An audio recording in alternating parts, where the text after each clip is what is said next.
Hello students, welcome back to our channel আস্থা educare. আজকের class শুরু করার আগে প্রথমে তোমাদের সাথে একটা আনন্দের কথা ভাগ করে নিই। আমাদের চ্যানেলে আজ 3000 সদস্য সংখ্যা পূর্ণ হয়েছে। তার জন্য অসংখ্য ধন্যবাদ আমাদের সাথে জুড়ে থাকা প্রত্যেকটি ছাত্রছাত্রী এবং অভিভাবক, এবং যারা আগে পড়তে তারাও এখন এই চ্যানেলে আছো, তাদেরকেও প্রত্যেককে অসংখ্য অসংখ্য ধন্যবাদ।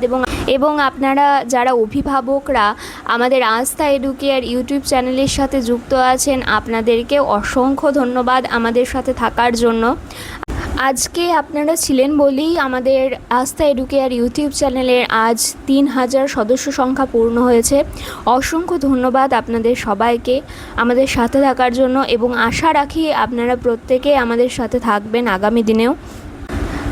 তাহলে আর দেরি না করে চলো শুরু করা যাক আজকের একাদশ শ্রেণীর প্রথম সেমিস্টারের সংস্কৃতর প্রথম যে গল্পটি আছে উপমন্যু কথা, সেই উপমন্যু কথা গল্পটি নিয়ে। আজকে তোমরা যারা প্রথম আমাদের এই ভিডিওটি দেখছো, তোমরা প্রত্যেকে আমাদের চ্যানেলটিকে সাবস্ক্রাইব করে রেখে দিও, কারণ এর পরে এই উপমন্যু কথার ওপর আরও ডিটেলসের ভিডিও, প্রশ্ন উত্তরের ভিডিও সমস্ত কিছু কিন্তু তোমরা এই চ্যানেলেই পাবে।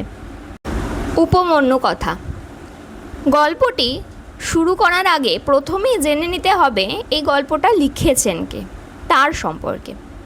এই গল্পটি লিখেছেন কৃষ্ণদ্বৈপায়ন বেদব্যাস, বা বেদব্যাস নামে আমরা যাকে চিনি। কৃষ্ণদ্বৈপায়ন বেদব্যাসের পিতা হচ্ছেন পরাশর মুনি এবং মাতা হচ্ছেন সত্যবতী। কৃষ্ণদ্বৈপায়ন বেদব্যাসের জন্ম হয় যমুনা নদীর কোনো এক দ্বীপে, তাই তার নাম রাখা হয় দৈপায়ন, এবং তার গায়ের রং ছিল কালো, সেই জন্য তার নামের সাথে যুক্ত করে দেওয়া হয়েছিল কৃষ্ণ শব্দটি, অর্থাৎ কৃষ্ণ অর্থাৎ কালো। এবং তিনি তপস্যা বলে মহর্ষিত্ব প্রাপ্ত হয়ে বেদকে 4 ভাগে ভাগ করেছিলেন। এই কারণে তিনি বেদব্যাস বা ব্যাসদেব নামেও পরিচিত ছিলেন। জন্মের পরপরই ইনি তার মায়ের অনুমতি নিয়ে তপস্যার জন্য যাত্রা শুরু করেন। তার তপস্যার স্থান ছিল বদরিক আশ্রম, এই কারণে তাকে অনেকে বদরায়ণ ব্যাস বলেও কিন্তু চেনেন।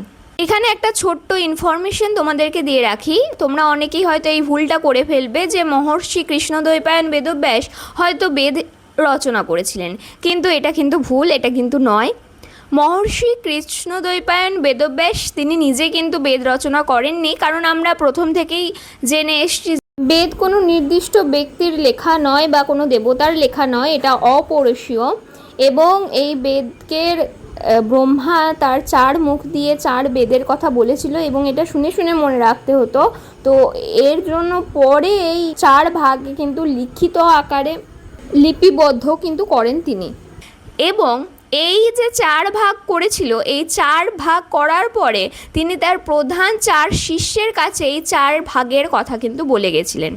পৈলকে বলেছিলেন ঋগ্বেদ সম্পর্কে, বৈশম্পায়নকে বলেছিলেন যজুর্বেদ সম্পর্কে, জৈমিনীকে বলেছিলেন সামবেদ সম্পর্কে, এবং সুমন্তকে বলেছিলেন অথর্ববেদ এবং মহাভারতের রচনা সম্পর্কে।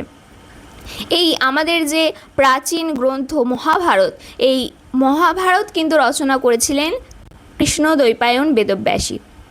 মহাভারতের কাহিনী 18টা মূল পর্বে ভাগ করা হয়েছে, যথা আদি পর্ব, সভা পর্ব, বন পর্ব, বিরাট পর্ব, উদ্যোগ পর্ব, ভীষ্ম পর্ব, দ্রোণ পর্ব, কর্ণ পর্ব, শল্য পর্ব, সৌপ্তিক পর্ব, স্ত্রী পর্ব, শান্তি পর্ব, অনুশাসন পর্ব, অশ্বমেধ পর্ব, আশ্রমিক পর্ব, মৌসল পর্ব, মহাপ্রস্থানিক পর্ব এবং শেষ স্বর্গারোহণ পর্ব। তো এই হচ্ছে মোট 18টি পর্ব। এই 18টি পর্বের যে প্রথম পর্ব আদি পর্ব, এই আদি পর্বের যে 3য় অধ্যায় আছে, সেই 3য় অধ্যায়ের নাম হচ্ছে পৌষ পর্বাধ্যায়। সেই অধ্যায় থেকে কিন্তু এই উপমন্যু কথা পাঠ্যাংশটি তোমাদের নেওয়া হয়েছে। উপমন্যু কথা এই গল্পে আমরা দেখতে পাবো এখানে ভারতবর্ষের শিক্ষা ব্যবস্থার ব্রহ্মচর্যের গুরুত্বপূর্ণ ভূমিকা রয়েছে। চরিত্র গঠনের প্রয়োজনে গুরুর গৃহে কঠোর সংযম এবং নিয়ম চর্চার ব্যবস্থা ছিল সেই সময়। সংযম গড়ে তুলতে নির্মম দৃঢ়তার প্রয়োজন ছিল। পূর্ণতার প্রতি লক্ষ্য রেখেই এই নিয়মানুবর্তিতা ছিল। গুরু ভক্তির কর্তব্যের মধ্যেই ছিল তদুপযোগী সাধনার শিক্ষা। তারই উদাহরণ হচ্ছে তোমাদের এই পাঠ্যাংশ উপমন্যু কথা। এই গল্পে ঋষি আয়ুর্ধূমের 3 শিষ্য ছিল, আরণি, উপমন্যু এবং বেদ। গুরুর কাছে শিক্ষা নেওয়ার সময় গুরু পরীক্ষা নেন শিষ্যদের, এবং সে পরীক্ষায় প্রথমে আরণির পরীক্ষা নিলে আরণি গুরু ভক্তিতে উত্তীর্ণ হয়ে এবং তারপরে উপমন্যুর পরীক্ষা নেন গুরুদেব। উপমন্যুকে একদিন গুরু ডেকে পাঠালেন এবং তার গাভীদের দেখাশোনা করতে বলেন। উপমন্যু গুরুর নির্দেশ পালনের জন্য গাভীগুলোকে গোচারণের জন্য ভূমিতে নিয়ে যান এবং তাদের সারাদিন সেবা যত্ন করেন। দিন শেষে গাভীগুলি নিয়ে গুরুগৃহে ফিরে এসে গুরুর কাছে এসে প্রণাম করেন। উপমন্যু সারাদিন নিরাহারে থেকে গোপালন করছে এটাই গুরুদেব জানতেন, কিন্তু উপমন্যুর শরীরে তো উপবাসের কোনো লক্ষণ নেই। শরীর তার যথেষ্টই পুষ্ট এবং ক্লান্তিহীন। সে যদি উপবাসই করত তাহলে তার শরীরের মধ্যে ক্লান্তির ছাপ থাকতো, তাকে দেখে বোঝা যেত যে হ্যাঁ সে উপবাস করেছে, কিন্তু সেই কোনো রকম ছাপ তো তার চোখে মুখে দেখা যাচ্ছে না। তাই তার গুরুদেবের মনে সন্দেহ হয় এবং তখন গুরুদেব জিজ্ঞাসা করেন যে সে কিভাবে জীবন ধারণ করছে। তখন প্রত্যুত্তরে উপমন্যু জানায় সে ভিক্ষা করে ভিক্ষালব্ধ খাদ্য গ্রহণ করে সে জীবন ধারণ করছে। গুরুকে নিবেদন না করে খাদ্য গ্রহণ করা হলো পাপ কর্ম, তাই এইভাবে খাদ্য গ্রহণ করা নিষিদ্ধ। তো এই বারণ করেন গুরুদেব, কারণ আগেকার দিনে আমরা দেখেছি গুরুকে নিবেদন না করে কিন্তু শিষ্যরা খেতেন না। তো সেই জায়গায় এই কাজটা কিন্তু উপমন্যু ভুল করছে বা পাপ করছে, এটা বলে কিন্তু গুরুদেব জানান।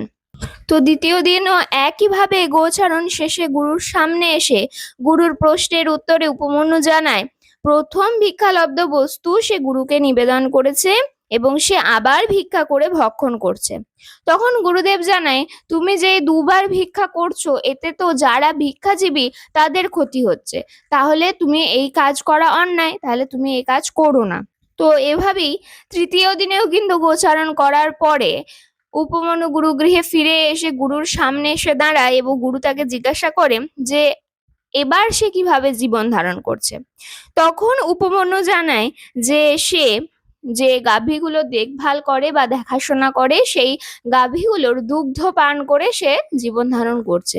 তো তখন গুরুদেব জানায় যে এটা করলে তো বাছুরটির সমস্যা হতে পারে, তো বাছুরটির আহার তুমি খেয়ে নিচ্ছ, তাহলে এটা তুমি অন্যায় করছো, তাই তুমি এটা করতে পারো না। এই বলে গুরুদেব কিন্তু এতেও তাকে বাধা দেয়। পরের দিনও একইভাবে গুরুর কাছে উপমন্যু আসে এবং গুরুকে প্রণাম জানায়। তখন গুরুদেব তাকে জিজ্ঞাসা করে এবার তুমি কিভাবে জীবন ধারণ করছো। তখন উপমন্যু জানায় যে আমি আগের কোনো কাজই আর করিনি, এখন আমি শুধুমাত্র বাছুর তার মায়ের অর্থাৎ গাভীগুলির বাট থেকে দুধ খাওয়ার পরে যে ফেনাটা লেগে থাকে সে ফেনাটা আমি খাচ্ছি। দেখবে যখন কোনো বাছুর কোনো গরুর কাছ থেকে অর্থাৎ মা গরুর কাছ থেকে দুধ খাচ্ছে তখন সে বাঁটেতে দেখবে ফেনা লেগে থাকে, বাছুরের মুখে দেখবে ফেনা লেগে থাকে, তো সে ফেনাটা খাচ্ছে। তো সেটাতেও কিন্তু গুরুদেব জানায় যে এতে বাছুরটির সমস্যা হতে পারে, তাই তুমি এই কাজ করবে না। নিরাহারে থাকতে থাকতে উপমন্যু এতটাই ক্ষুধায় কাতর হয়ে পড়ল, একদিন সে জঙ্গলের মধ্যে ঘুরতে ঘুরতে সে দেখতে পায় একটি আকন্দ গাছ এবং সে আকন্দ গাছের পাতা তুলে সেই পাতা সে খেয়ে নেয়। এবং আমরা জানি আকন্দ পাতা কিন্তু খুবই বিষাক্ত, তো সেই আকন্দ পাতার বিষক্রিয়ায় কিন্তু উপমন্যুর চোখ দুটো অন্ধ হয়ে যায়, আর চোখ অন্ধ হয়ে যাওয়ার ফলে সে জঙ্গলের মধ্যে কোনো কিছুই দেখতে না পেয়ে ঘুরতে ঘুরতে জঙ্গলে থাকা একটি কুয়ো বা কূপের মধ্যে পড়ে যায়। এরপর সারাদিন উপমন্যু গুরুগৃহে ফিরে আসে না দেখায় গুরুদেব চিন্তিত হয়ে তার বাকি শিষ্যদেরকে নিয়ে উপমন্যুকে খুঁজতে বের হয়।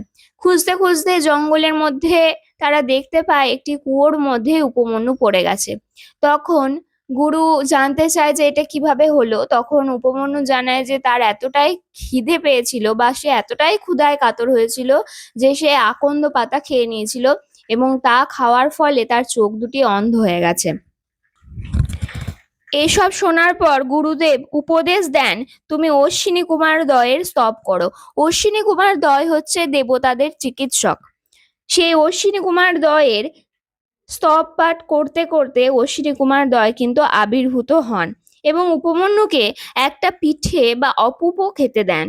এবার গুরুদেব যেহেতু বলেছিল গুরুদেবকে নিবেদন না করে কোনো কিছু খাওয়া যাবে না, তাই উপমন্যু কিন্তু এটাও প্রথমে গুরুদেবকে দিয়ে তারপরে নিজে খেতে যায়।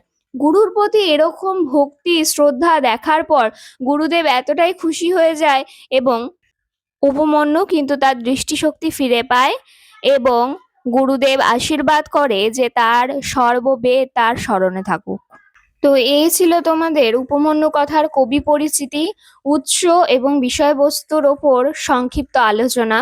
এর পরের ভিডিওটি আসবে উপমন্যু কথার পাঠ্য বই ধরে লাইন ধরে ধরে আলোচনা। তোমাদের ফ্রি রিভিশন ব্যাচের যে ইউটিউব ক্লাসের সিরিজ সেটা কিন্তু আজ থেকেই শুরু হলো। তো তোমরা যারা আজকে প্রথম ভিডিওটা দেখছো তারা অবশ্যই চ্যানেলটা সাবস্ক্রাইব করে রেখে দাও, যাতে এর পরবর্তী ভিডিওগুলো আসার সাথে সাথে সবার আগে নোটিফিকেশন তোমরা পেয়ে যাও। এবং আমাদের অনলাইন কোচিং ক্লাসে ভর্তি হওয়ার জন্য স্ক্রিনে দেওয়া নাম্বারে তোমরা যোগাযোগ করো। আমাদের রিভিশন ক্লাস কিন্তু নেক্সট উইক থেকে শুরু হয়ে যাচ্ছে। রিভিশন ব্যাচে জয়েন হওয়ার জন্য স্ক্রিনে দেওয়া নাম্বারে তোমরা কন্ট্যাক্ট করো। এবং তোমরা যারা শুধু নোটস কিনতে চাইছো তারা স্ক্রিনে দেওয়া নাম্বারে যোগাযোগ করো এবং সেখানে তোমরা লিখে পাঠাও যে তোমরা নোটস কিনতে চাইছো। আর যারা ফ্রি টেলিগ্রাম ব্যাচে জয়েন হতে চাইছো সেই গ্রুপে কিন্তু তোমরা শুধুমাত্র কিছু আপডেট পাবে এবং পরীক্ষার আগে কিছু সাজেশন ভিত্তিক প্রশ্ন উত্তর তোমরা পাবে। এছাড়া কিন্তু কোনো ক্লাস কিন্তু ফ্রিতে দেওয়া হয় না। তাই তোমরা যারা ভাবছো যে ফ্রিতে ক্লাস হয়, সেটা কিন্তু হয় না, পেড ক্লাস হয়। আর পেড ক্লাসের জন্য তোমরা স্ক্রিনে দেওয়া নাম্বারে আমাদের সাথে যোগাযোগ করো।